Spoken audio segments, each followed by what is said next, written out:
জিজ্ঞাসাবাদে অন্যান্য অভিযুক্তরা মুক্তার ছাড়া অন্যান্য যে আরো দুইজন আছে, অর্থাৎ ইজি বাইক চালক রেদওয়ান এবং মোহাম্মদ ইসলাম মিয়া, তারা জানিয়েছে মুক্তারের যে মেয়ে বয়স 14 বছর, তার সাথে এই ইজি বাইক চালকের অর্থাৎ তার মেয়ের সাথে তার ভাগিনার একটা সম্পর্ক ছিল, যেটা সে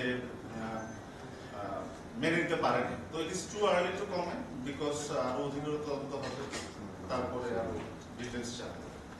গতকাল রংপুর জেলার কোতোয়ালি থানাধীন 4 নং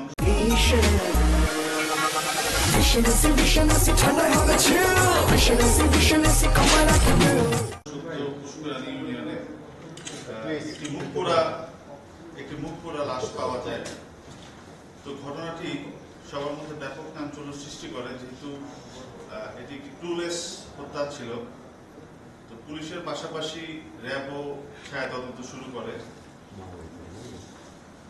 ঘটনাটা লাশ পাওয়া যায় 23 তারিখেই আমাদের যে ভিকটিম অর্থাৎ ইজি বাইক চালক মোহাম্মদ আলী, যার বয়স 17, তার খালু মোহাম্মদ মুক্তার হোসেন, উনি বাদী হয়ে অজ্ঞাতনামা আসামিদের বিরুদ্ধে একটি মামলা দায়ের করেন। উনি সবাইকে জানান যে ভিকটিম, যিনি ইজি বাইক চালক মোহাম্মদ আলী, ভিকটিম অর্থাৎ মুক্তার হোসেন যিনি বাদী, তার ভাগিনা মোহাম্মদ আলী তার ইজি বাইকটাই ভাড়ায় চালাত। তো গত 21 তারিখ অন্যান্য দিনের মতোই তার ভাগিনা আমাদের ভিকটিম মোহাম্মদ আলী বাইকটি ভাড়ায় চালাতে নিয়ে যায়, কিন্তু পরবর্তীতে আর ফেরত আসে না। ওই দিন রাতের বেলা 9টার সময় ফোন করে তার মোবাইল বন্ধ পাওয়া যায়। পরবর্তীতে তারা খোঁজাখুঁজি করতে থাকে এবং 23 তারিখে যে যখন তারা লাশটি পায়, তখন তারা অজ্ঞাতনামা আসামিদের বিরুদ্ধে একটি মামলা দায়ের করে। ঘটনার পর থেকে র্যাব ছায়া তদন্ত শুরু করে এবং সন্দিগ্ধ হিসাবে, সবচেয়ে অবাক করা বিষয়, সন্দিগ্ধ হিসাবে র্যাব মামলার যে বাদী অর্থাৎ ভিকটিমের খালু মোহাম্মদ মুক্তার হোসেন, সাথে ইজি বাইক চালক রেদওয়ান মিয়া এবং মোহাম্মদ ইসলাম মিয়া নামে তিনজন সন্দিগ্ধ ব্যক্তিকে গ্রেফতার করে। পরবর্তীতে জিজ্ঞাসাবাদে তারা জানায়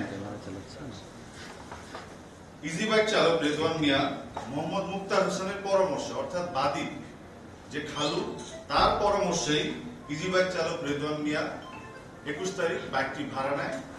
বাইকটি ভাড়া নিয়ে যে আমাদের হত্যার যে স্পট, সেই স্পটে চলে যাওয়ার পরে পিছন দিক থেকে মুক্তার হোসেন অর্থাৎ ভিকটিমের যে খালু বাদী, তিনি রড দিয়ে আঘাত করার পরে ও যখন পড়ে যায়, আমাদের ভিকটিম মোহাম্মদ আলী যখন পড়ে যায়, তখন আবার আমাদের যে সন্দিগ্ধ আরেকজন অভিযুক্ত ইজি বাইক চালক রেদওয়ান মিয়া অ্যাসিড দিয়ে তার মুখমণ্ডল ও যৌনাঙ্গ অ্যাসিড দিয়ে পুড়িয়ে দিয়ে তারা যে আকমলের যে মরিচ ক্ষেত আছে সেখানে লাশটি ফেলে তারা চলে আসে।